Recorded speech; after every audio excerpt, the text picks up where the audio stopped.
Thank you, Mr. Chairman, and thank you, Ranking Member Nunes. I appreciate the opportunity to speak again to the members of this committee.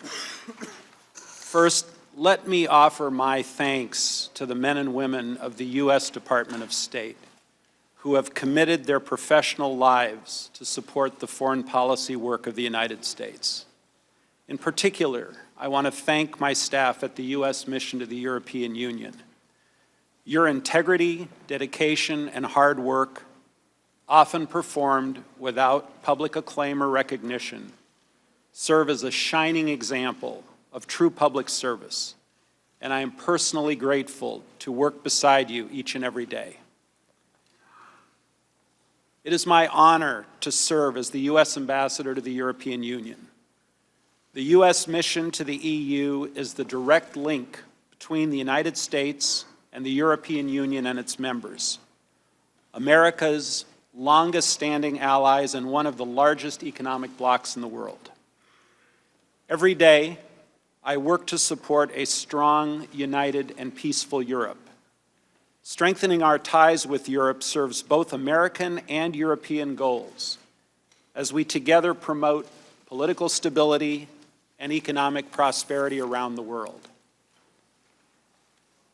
I expect that few Americans have heard my name before these events, so before I begin my substantive testimony, please let me share some of my personal background. My parents fled Europe during the Holocaust. Escaping the atrocities of that time, my parents left Germany for Uruguay and then, in 1953, emigrated to Seattle, Washington, where I was born and raised. Like so many immigrants, my family was eager for freedom and hungry for opportunity. They raised my sister and me to be humble, hardworking, and patriotic, and I am forever grateful for the sacrifices they made on our behalf. Public service has always been important to me. As a lifelong Republican, I have contributed to initiatives of both Republican and Democratic administrations. In 2003, I served as a member of the transition team for Oregon Democratic Governor Ted Kulongoski. Governor Kulongoski also appointed me to serve on various statewide boards. In 2007, President George W. Bush appointed me as a member of the Commission on White House Fellows. I worked with President Bush on charitable events for his foundation's military service initiative, and I also worked briefly with former Vice President Joe Biden's office in connection with the Vice President's nationwide anti-cancer initiative at a local Northwest hospital. And of course, the highest honor in my public life came when President Trump asked me to serve as the United States Ambassador to the European Union. The Senate confirmed me as an ambassador on a bipartisan voice vote, and I assumed the role in Brussels on July 9th, 2018. Although today is my first public testimony on the Ukraine matters, this is not my first time cooperating with this committee. As you know, I've already provided 10 hours of deposition testimony, and I did so despite directives from the White House and the State Department that I refused to appear, as many others have done. I agreed to testify because I respect the gravity of the moment, and I believe I have an obligation to account fully for my role in these events. But I also must acknowledge that this process has been challenging, and in many respects, less than fair. I have not had access to all of my phone records, State Department emails, and many, many other State Department documents. And I was told I could not work with my EU staff to pull together the relevant files and information. Having access to the State Department materials would have been very helpful to me in trying to reconstruct with whom I spoke and met, and when and what was said. As ambassador, I've had hundreds of meetings and calls with individuals, but I'm not a note taker or a memo writer. Never have been. My job requires that I speak with heads of state, senior government officials, members of the cabinet, the president, almost each and every day. Talking with foreign leaders might be memorable to some people, but this is my job. I do it all the time. My lawyers and I have made multiple requests to the State Department and the White House for these materials. Yet these materials were not provided to me, and they have also refused to share these materials with this committee. These documents are not classified, and in fairness, should have been made available. In the absence of these materials, my memory, admittedly, has not been perfect. And I have no doubt that a more fair, open, and orderly process of allowing me to read the State Department records and other materials would have made this process far more transparent. I don't intend to repeat my prior opening statement or attempt to summarize 10 hours of previous deposition testimony. However, a few critical points have been obscured by noise over the last few days and weeks, and I'm worried that the bigger picture is being ignored. So let me make a few key points. First, Secretary Perry, Ambassador Volker, and I worked with Mr. Rudy Giuliani on Ukraine matters at the express direction of the President of the United States. We did not want to work with Mr. Giuliani. Simply put, we were playing the hand we were dealt. We all understood that if we refused to work with Mr. Giuliani, we would lose a very important opportunity to cement relations between the United States and Ukraine. So we followed the President's orders.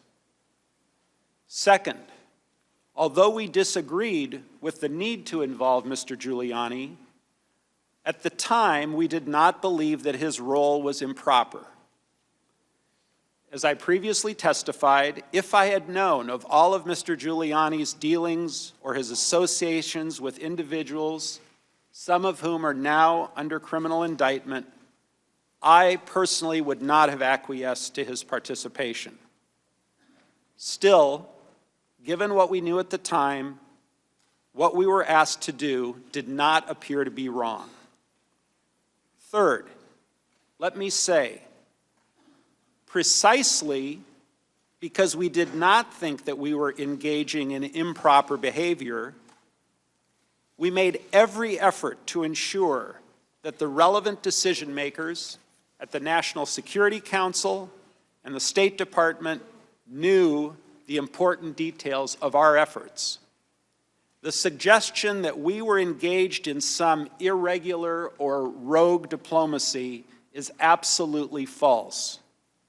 I have now identified certain State Department emails and messages that provide contemporaneous support for my view. These emails show that the leadership of the State Department, the National Security Council, and the White House were all informed about the Ukraine efforts from May 23, 2019, until the security aid was released on September 11, 2019. I will quote from some of those messages with you shortly. Fourth, as I testified previously, Mr. Giuliani's requests were a quid pro quo for arranging a White House visit for President Zelensky. Mr. Giuliani demanded that Ukraine make a public statement announcing the investigations of the 2016 election, DNC server, and Burisma. Mr. Giuliani was expressing the desires of the President of the United States, and we knew these investigations were important to the President. Fifth, in July and August of 2019, we learned that the White House had also suspended security aid to Ukraine. I was adamantly opposed to any suspension of aid. I was adamantly opposed to any suspension of aid, as the Ukrainians needed those funds to fight against Russian aggression. I tried diligently to ask why the aid was suspended, but I never received a clear answer. Still haven't to this day. In the absence of any credible explanation for the suspension of aid, I later came to believe that the resumption of security aid would not occur until there was a public statement from Ukraine committing to the investigations of the 2016 elections and Burisma, as Mr. Giuliani had demanded. I shared concerns of the potential quid pro quo regarding the security aid with Senator Ron Johnson, and I also shared my concerns with the Ukrainians. Finally, at all times, I was acting in good faith. I was acting in good faith. As a presidential appointee, I followed the directions of the president. We worked with Mr. Giuliani because the president directed us to do so. We had no desire to set any conditions. We had no desire to set any conditions on the Ukrainians. Indeed, my own personal view, which I shared repeatedly with others, was that the White House and security assistance should have proceeded without preconditions of any kind. We were working to overcome the problems given the facts as they existed. Our only interest, and my only interest, was to advance long-standing U.S. policy and to support Ukraine's fragile democracy. Now let me provide additional details specifically about Ukraine and my involvement. First, my very first days as ambassador to the EU, which was starting back in July of 2018, Ukraine has featured prominently in my broader portfolio. Ukraine's political and economic development are critical to the long-standing and long-lasting stability of Europe. Moreover, the conflict in eastern Ukraine and Crimea remains one of the most significant security crises for Europe and the United States. Our efforts to counterbalance an aggressive Russia depend in substantial part on a strong Ukraine. On April 21st, 2019, Vladimir Zelensky was elected president of Ukraine in an historic election. With the express support of Secretary Pompeo, I attended President Zelensky's inauguration on May 20th as part of the U.S. delegation, which was led by Energy Secretary Rick Perry. The U.S. delegation also included Senator Johnson, Ukraine Special Envoy Volker, and Lieutenant Colonel Alex Vindman of the National Security Council. My attendance at President Zelensky's inauguration was not my first involvement with Ukraine. As I testified previously, just 4 days after assuming my post as ambassador in July of 2018, I received an official delegation from the government of then Ukraine President Petro Poroshenko. The meeting took place at the U.S. mission in Brussels and was prearranged by my career EU mission staff. And I've had several meetings since then in Brussels. Later, in February of 2019, I worked well with U.S. Ambassador Marie Yovanovitch in making my first official visit to Ukraine for a U.S. Navy visit to the strategic Black Sea port of Odessa. And the reason I raise these prior Ukraine activities, the meetings in Brussels, my visit to Odessa, is to emphasize that Ukraine has been a part of my portfolio from my very first days as the U.S. ambassador. Any claim that I somehow muscled my way into the Ukraine relationship is simply false. During the Zelensky inauguration on May 20th, the U.S. delegation developed a very positive view of the Ukraine government. We were impressed by President Zelensky's desire to promote a stronger relationship with the United States. We admired his commitment to reform, and we were excited about the possibility of Ukraine making the changes necessary to support a greater Western economic investment.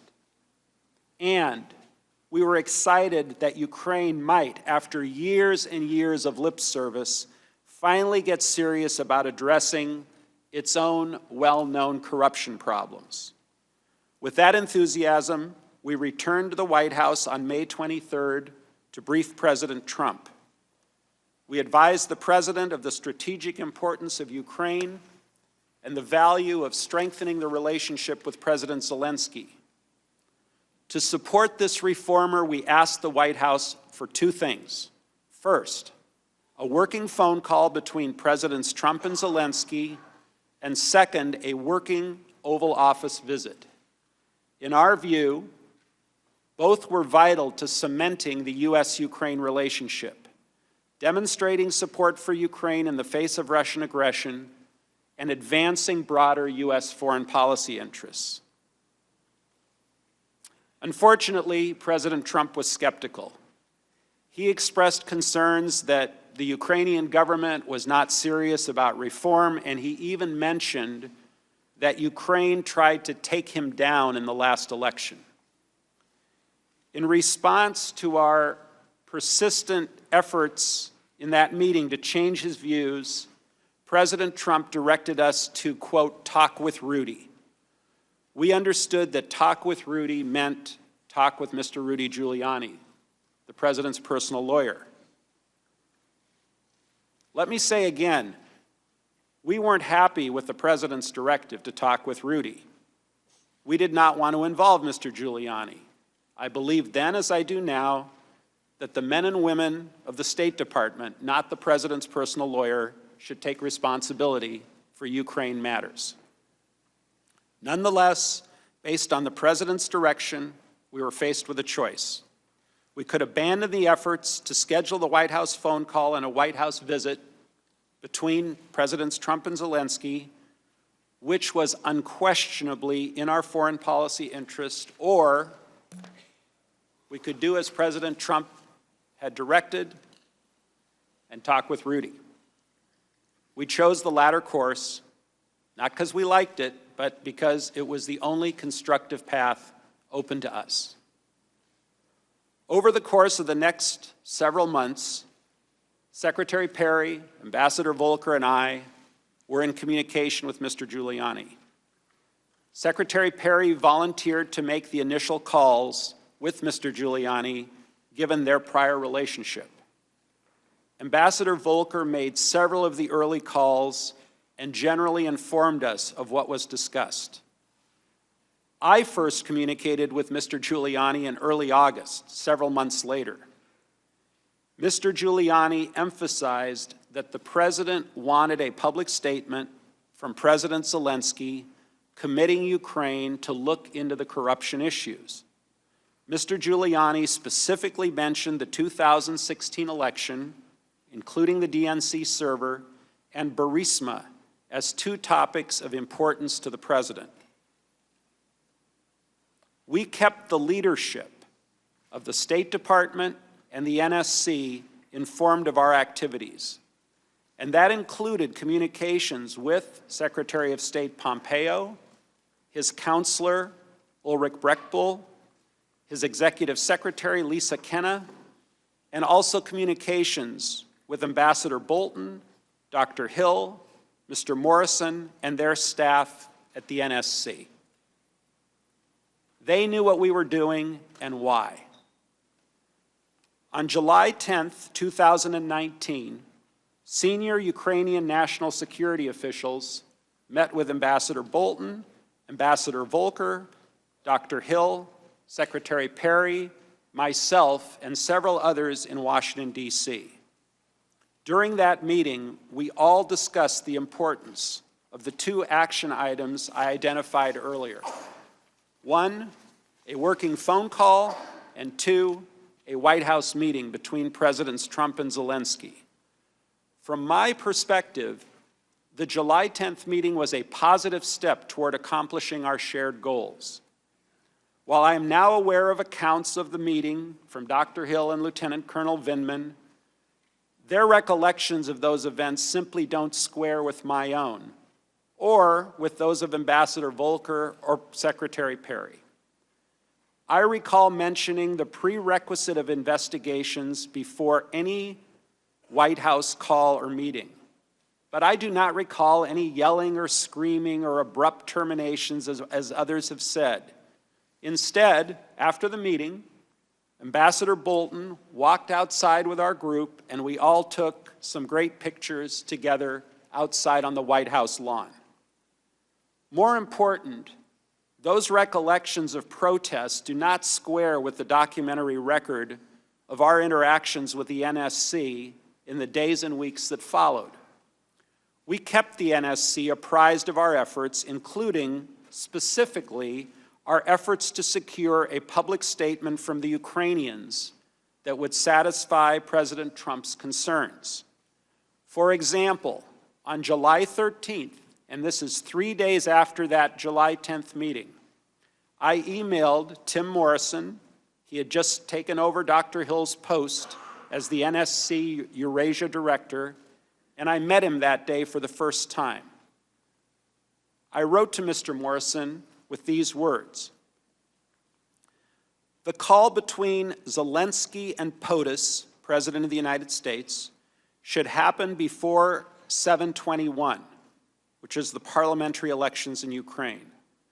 Sole purpose is for Zelensky to give POTUS assurances of new sheriff in town, corruption ending, unbundling moving forward, and I emphasize, any hampered investigations will be allowed to move forward transparently.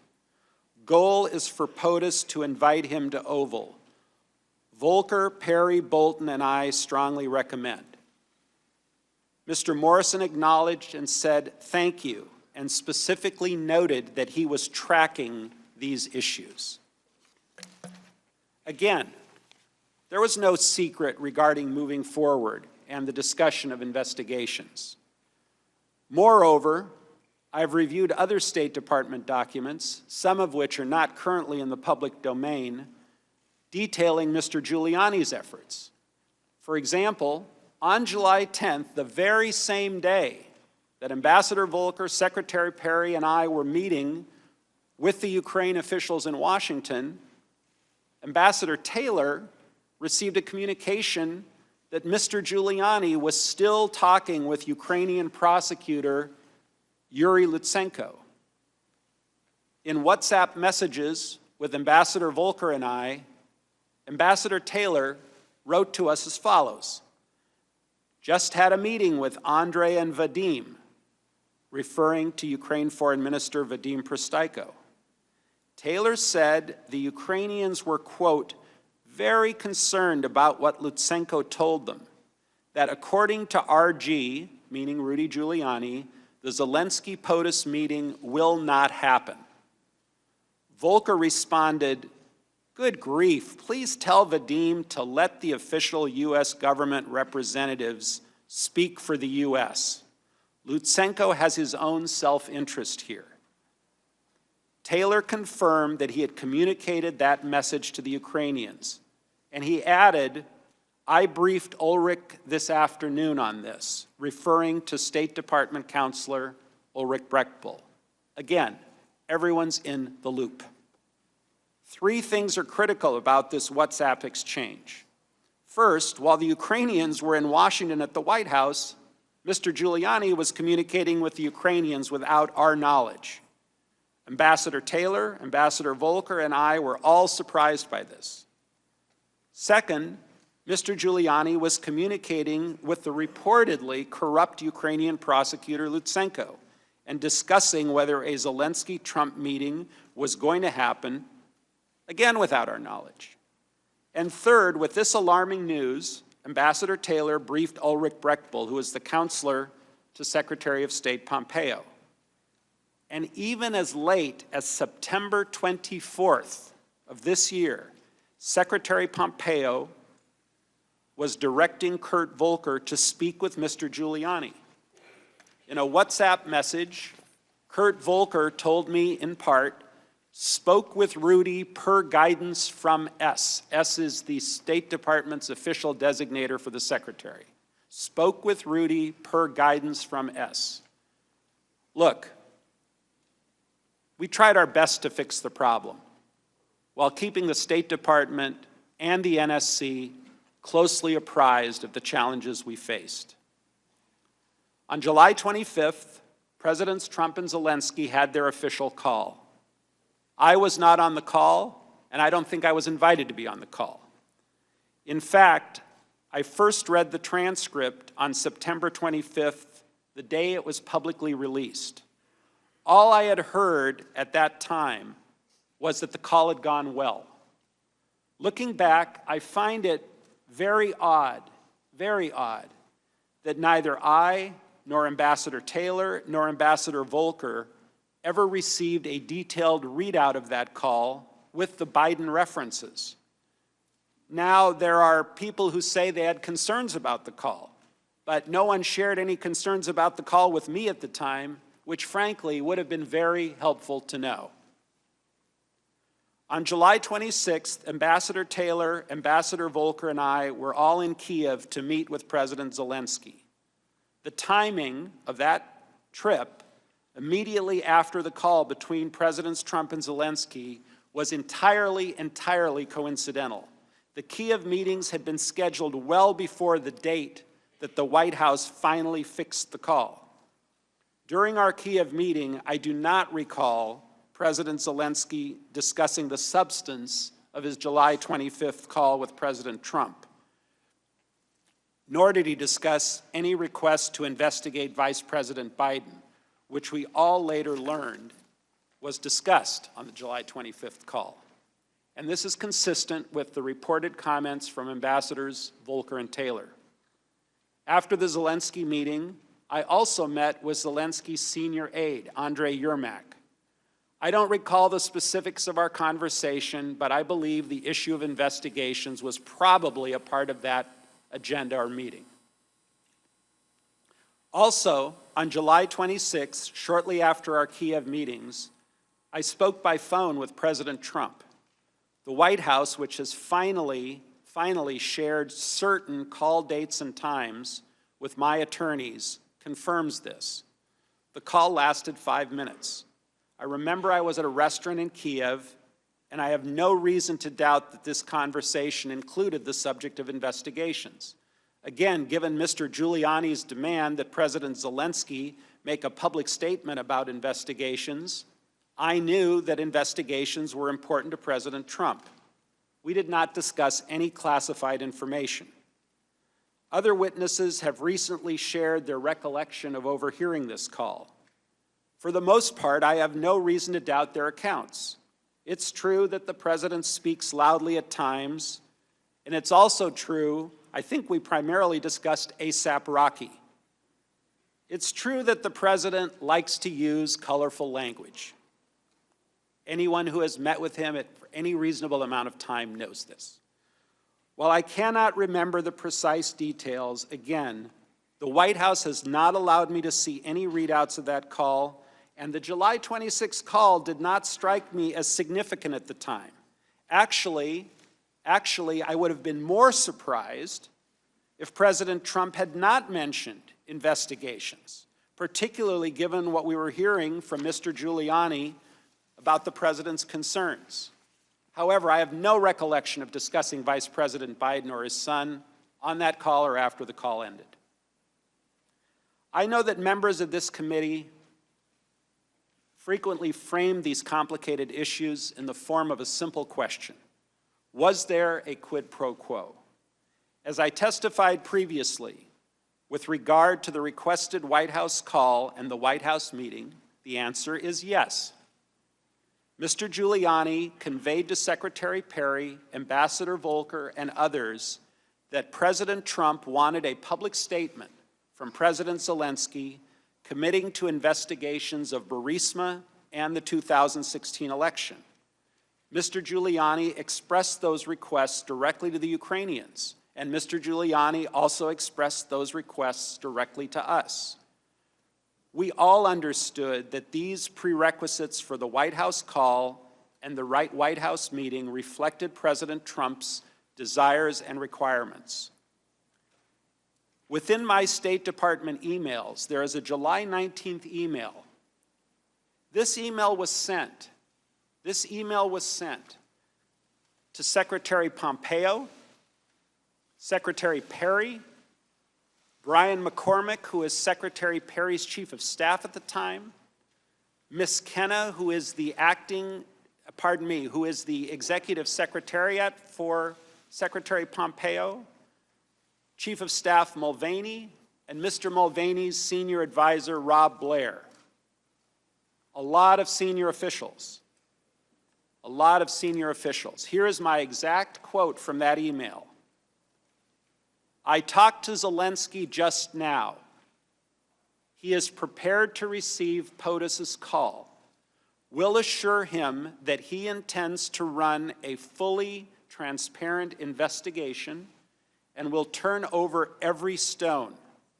He would greatly appreciate a call prior to Sunday so that he can put out some media about a friendly and productive call, no details, prior to Ukraine election on Sunday. Chief of Staff Mulvaney responded, I asked the NSC to set it up for tomorrow. Everyone was in the loop. It was no secret.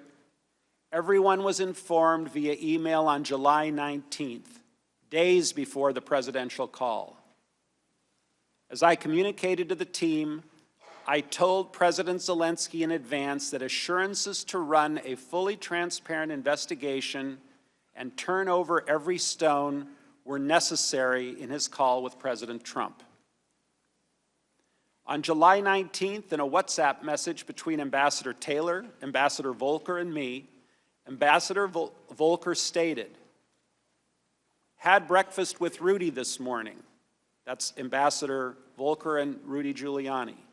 Teeing up call with Yermak Monday. That's Senior Advisor Andrei Yermak. Must have helped.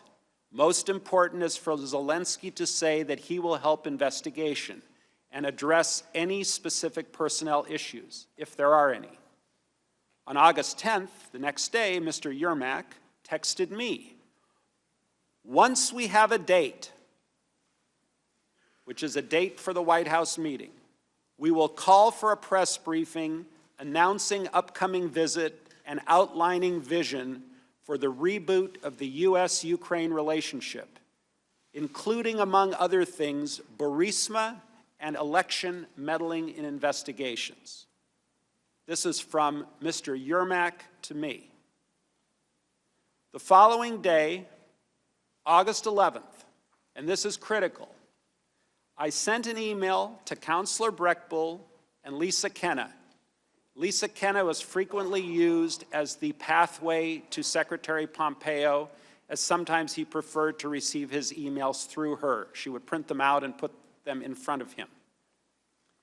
With the subject Ukraine, I wrote, Mike, referring to Mike Pompeo, Kurt and I negotiated a statement from Zelensky to be delivered for our review in a day or two.